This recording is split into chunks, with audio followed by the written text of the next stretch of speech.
Welcome to the Romance of the Three Kingdoms podcast. This is episode 97. Before we pick up where we left off, I have a quick correction.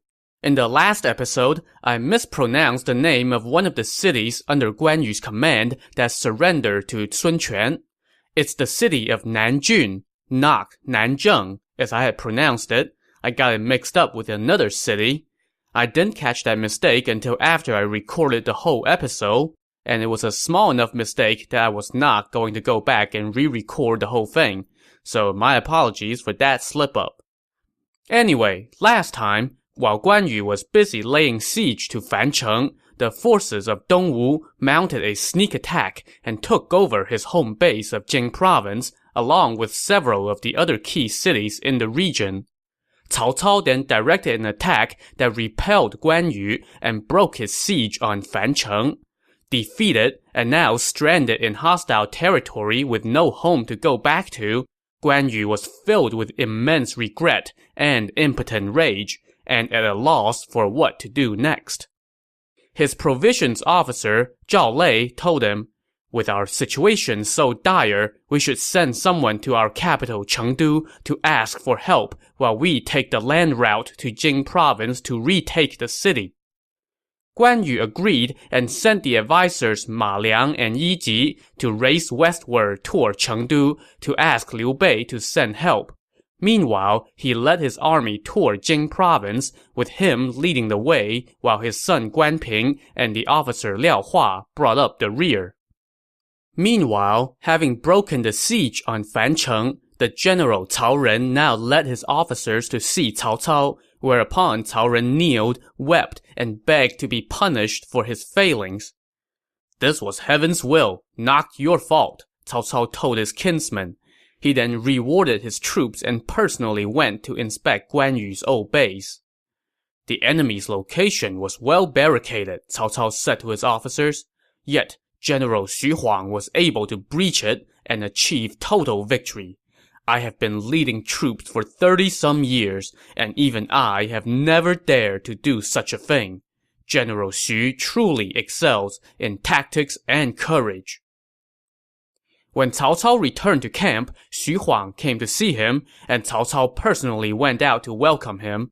There, he saw Xu Huang's troops marching in perfect order. Thoroughly impressed, Cao Cao heaped more praise on Xu Huang, along with the nifty title of the general who pacifies the south. He then left an officer to oversee the city of Xiangyang to check Guan Yu, while Cao Cao himself garrisoned his troops at the location of Mobei to await word of the pacification of Jing province. Now let's go back and check in on Guan Yu. He was presently stuck on the road to Jing province with enemies in front and behind, leaving him with no way to advance or retreat. He asked the officer Zhao Lei, "Right now we have Dongwu troops in front of us and Wei troops behind us. What shall we do if relief does not arrive?" "The Dongwu general Lu Meng used to exchange frequent communications with you, pledging to ally with us to jointly take on the traitor Cao Cao," Zhao Lei said. "And yet now he has helped Cao Cao to attack us. That is breaking his pledge. Sir, you should temporarily garrison the army here and send a letter to admonish Lu Meng and see what he says." Well, I can just imagine tons of hard eye rolls among Guan Yu's men at that suggestion. But Guan Yu was pretty desperate, so he did as Zhao Lei suggested and sent a messenger to deliver the letter to Jing province. Back at Jing province, Lu Meng was continuing his efforts to win hearts and minds. He had sent out a decree that his soldiers were not to disturb the families of any soldiers in the army that left with Guan Yu on his campaign. Furthermore, those families were given monthly supplies of grain and medical attention when they needed it. This, as you can imagine, made those families very grateful to Lu Meng, and they continued their daily lives in peace. When Guan Yu's messenger arrived, Lu Meng welcomed him into the city and treated him like a guest. After reading the letter, Lu Meng told the messenger, "When I forged a friendship with General Guan, that was personal. Right now, I am following orders and have no choice in the matter. please relay my views to General Guan as amicably as you can. And then Lu Meng held a banquet for the messenger before sending him to the guest house. While the messenger was resting, he got visits from the families of many soldiers in Guan Yu's army, all asking him to either deliver a letter or just a verbal message to let their loved ones know that they were okay, living in peace, and not lacking anything. When the messenger took his leave, Lu Meng personally saw him out of the city. When the messenger returned to Guan Yu, he relayed what Lu Meng had said and added, "Your lordship's family and the other officers' families are all okay and not lacking for anything." But instead of being relieved that his family was okay, Guan Yu was enraged. "This is a scheme by that bastard," he said. "Even if I die, I will kill him for vengeance." He then dismissed the messenger, but soon all the other officers went to see the guy to ask about their own families. He told them that, hey, your families are doing fine and Lu Meng is treating them well, and oh, here's a letter from your family. Well, this was exactly what Lu Meng wanted, as many of Guan Yu's officers were both relieved to hear that their families were safe, and now completely uninterested in keeping up the fight. Guan Yu now resumed his march toward Jing province in an effort to retake it. But along the way, more and more soldiers began to defect and flee back to Jing province, which just made Guan Yu brood even more. As he advanced, he was suddenly greeted with loud cries and an army cutting off his path. This army was led by the Dongwu general Jiang Yin, who shouted, "General Guan, why not surrender now?" "I am a general of the Han. How can I surrender to traitors?" Guan Yu said angrily as he made straight for Jiang Yin. After just 3 bouts, Jiang Yin turned and fled, and Guan Yu gave chase for about 7 miles when he stumbled into an ambush. Loud cries rose up from a canyon. From the left came troops led by the Dongwu general Han Dang, while from the right came an army led by Zhou Tai. Meanwhile, Jiang Yin turned around to join the attack. Faced with an attack on 3 fronts, Guan Yu and his men quickly fell back. They had not gone far when they saw a group of people atop a nearby hill, where they had erected a giant white banner that read, "The People of Jing Province." These people were calling out to all the Jing Province natives in Guan Yu's ranks, encouraging them to abandon a sinking ship and surrender. Guan Yu was enraged and wanted to attack the hill, but 2 more detachments of enemy troops appeared, led by the generals Ding Feng and Xu Sheng. Meanwhile, the other 3 Dongwu battalions were catching up from behind. Amid earth-shattering cries and horns, the Dongwu troops surrounded Guan Yu. Guan Yu's troops gradually thinned as he fought until dusk. By now, everywhere Guan Yu looked, soldiers from Jing province were standing on hilltops, calling out to their relatives in Guan Yu's army, and many of those calls were answered by Guan Yu's men deserting in droves. Guan Yu tried to order his men to hold their ground, but to no avail. And pretty soon, he found himself left with only 300-some men. The clash raged on until midnight, when suddenly, cries of battle could be heard coming from the east. Soon, 2 battalions, led by Guan Yu's officers Guan Ping and Liao Hua, breached the enemy lines and rescued him. "Our troops are in a panic," Guan Ping said. "We must find a city to hole up in temporarily while we wait for help. The city of Maicheng is small, but it's enough to hold us." Guan Yu consented and led his tattered army toward the tiny outpost. There, he dispatched soldiers to maintain a tight watch on the 4 gates while he discussed the situation with his staff. "We are close to the city of Shangyong," the officer Zhao Lei said. "It's being defended by the officers Liu Feng and Meng Da. We should send someone to ask them for help. If we can get that army to help us hold out until a large relief force arrives from the west, our men's morale will be restored." But there was just one problem. While they were talking about this, Dongwu's troops had arrived and surrounded the city. The officer Liao Hua volunteered to fight through the enemy ranks to go find help, and Guan Ping offered to escort him through. So Guan Yu wrote a letter, which Liao Hua hid under his clothes. He then ate a full meal before riding out of the city with Guan Ping. The Dongwu general Ding Feng blocked their way, but Guan Ping put up a valiant effort and drove him off, allowing Liao Hua to make it out. Once he was through, Liao Hua headed straight for the city of Shangyong, while Guan Ping returned to Maicheng. As we mentioned earlier, the city of Shangyong was being defended by the officers Liu Feng and Meng Da. Liu Feng was Liu Bei's adopted son, and Meng Da was one of the Riverlands officials who concocted the original scheme to help Liu Bei take over the territory.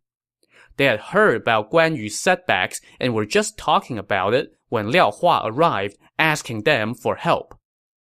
General Guan has suffered a defeat and he is trapped inside Maicheng, Liao Hua said. The situation is dire, and the relief force from Shu won't make it here in time, so he ordered me to fight through the enemy lines to come ask you for help.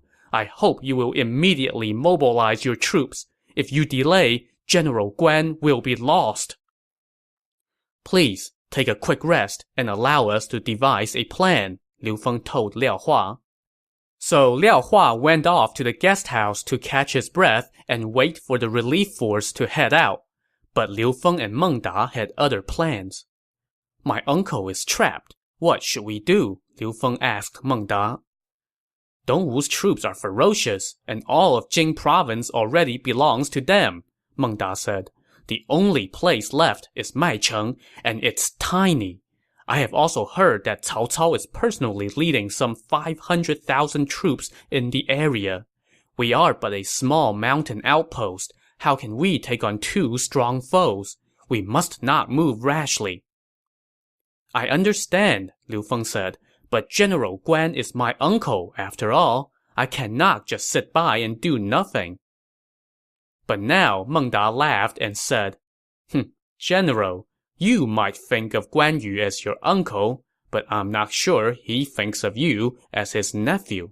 I have heard that when His Highness first adopted you, General Guan was not happy about it. Later, when His Highness assumed his throne and was deliberating whom to name as his heir, he asked Zhuge Liang. Zhuge Liang told him that this was a family matter and that he should consult with Guan Yu and Zhang Fei.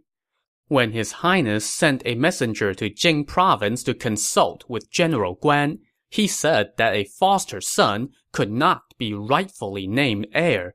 General Guan also advised His Highness to station you to this remote location to mitigate future concerns. Everyone knows about this. Are you saying that you don't? Why would you now take such risks for this so-called uncle? You're right. But how should I answer his request? Liu Feng asked. Just say that we have just recently took over administration of this outpost and that the locals' loyalty is still not assured, so we dare not send any troops, lest we lose this town. So Liu Feng did as Meng Da suggested. The next day, he told Liao Hua, We have just taken over this outpost, so we cannot send any troops to help you. Stunned, Liao Hua kowtowed and said, In that case, General Guan is done for. Meng Da now chimed in and said, Even if we go, it would be like trying to put out a cartload of burning firewood with a cup of water. General, you should hurry back and wait for help from Shu. Liao Hua begged and begged, but to no avail as Liu Feng and Meng Da waved their sleeves and left. Realizing that there was no hope here, Liao Hua cursed the two as he left the town and headed toward Chengdu to ask Liu Bei for help. Inside Maicheng, Guan Yu was desperately waiting for relief from Shangyong, but he was disappointed. At this point, he only had about 500 men with him, and the majority were wounded. To make matters worse, there was no food in the outpost. One day, a man approached the outpost and asked the guards to hold their arrows, saying that he was there to talk to Guan Yu. Guan Yu told the men to let him in. This turned out to be Zhuge Jin, who was Zhuge Liang's older brother and an advisor for Sun Quan. After the formalities, Zhuge Jin said, "General, I have come on my master's orders to speak to you. As the old saying goes, he who recognizes the circumstances is the hero. Right now, all your former territory belongs to someone else. All you have is this one outpost with no food and no help coming. You are in dire straits. You should listen to me and submit to my master. You would be able to resume your post and preserve your family. I hope you will think it over carefully." Guan Yu, however, said sternly, "I am but a simple soldier. My lord has treated me as a brother. How can I turn my back on him and surrender to an enemy? If the city falls, then I will die. That is all there is to it. Jade may shatter, but will never change its whiteness. Bamboo may burn, but its joints will always remain. A man may die, but his name will live on through history. Say no more and leave right now. I will fight Sun Quan to the death."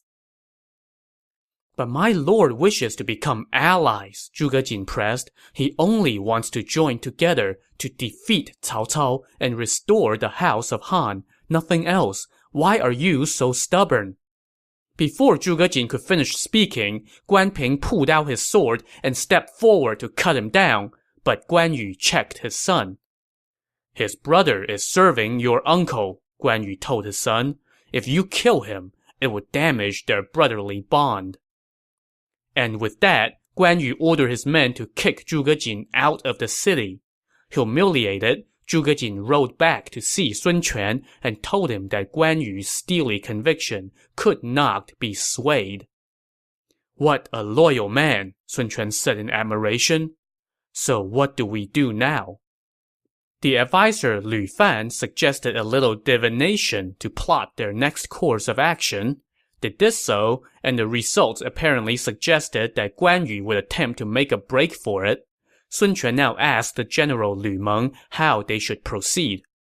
"This forecast fits my plan," Lu Meng said with a smile. "Even if Guan Yu has wings, he will not escape my net. He has but a few men, so I expect he will not try to flee along the main road. He will instead try to take the back roads. We can send the general Zhu Yan to lead 5,000 crack troops and lie in wait a few miles north of the city. When Guan Yu arrives, instead of fighting him head-on, we should just pursue him after he passes. His men will not be in a mood to fight, so they will run toward Linju. We can have the general Pan Zhang and 500 men hide along the back roads there, and Guan Yu will be captured for sure. Right now, let's attack all the gates except the north gate, so that Guan Yu would flee in that direction." That sounded like a good plan, but Sun Quan first asked for another divination, and the outcome was favorable.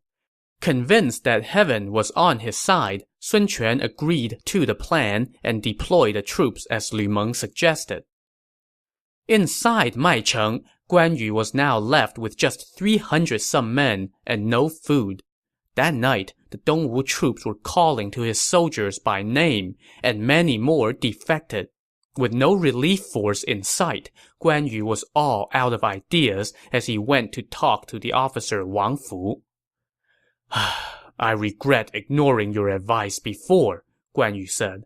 "We are in dire straits now. What should we do?"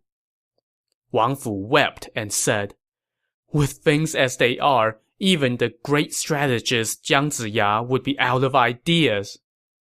Their comrade Zhao Lei said, "No one is coming from Shangyong because Liu Feng and Meng Da refuse to move. How about we abandon this lone city and make a run for the riverlands?